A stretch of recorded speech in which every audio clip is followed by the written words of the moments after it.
আমরা যে কোনো দেশের শিল্পী যখন চলে যায় আমাদের ছেড়ে আমরা কষ্ট পাই, কারণ তার গান, তার সেই গানের সাথে আমাদের স্মৃতি, সেগুলো আমাদেরকে তো ভাবায়, কষ্ট দেয়। সে যে দেশেরই হোক না কেন, শিল্পীকে আপনই মনে হয়। তো মনে হয়েছে যে আপন কেউ চলে গেলেন, পুরো দেশ স্তব্ধ হয়ে গেল। 3 দিনের সরকারি ছুটি, সেই সাথে তাদের বড় বড় নেতা, রাষ্ট্রপ্রধানদের তার প্রতি সম্মান, সাধারণ দর্শকের ভালোবাসা, আহাজারি আর্তনাদ দেখে আমি আসলে স্তব্ধ হয়ে গেলাম। আমার কাছে মনে হলো একজন শিল্পীর সার্থকতা শুধু জীবনে না, মৃত্যুতেও আছে।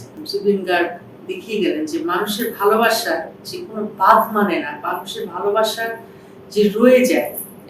এই এই জিনিসটা কে কে আরেকজন মারা গেছিলেন তখনও দেখেছিলাম, এবার যেটা দেখলাম এটা অবিশ্বাস্য ছিল। আমাদের যারা অনেক অনেক গুণী শিল্পী আছে তাদের জন্য কি এরকম হয়েছে, তাদের জন্য এরকম হবে, আর না হলে কেন হবে না? কোথায় আমরা আটকে আছি? এটা আমার একটা প্রশ্ন, এটা আমার একটা নতুন করে আমাকে ভাবাচ্ছে। জুবিন গার্গের মৃত্যু আমাকে সত্যি ভাবাচ্ছে।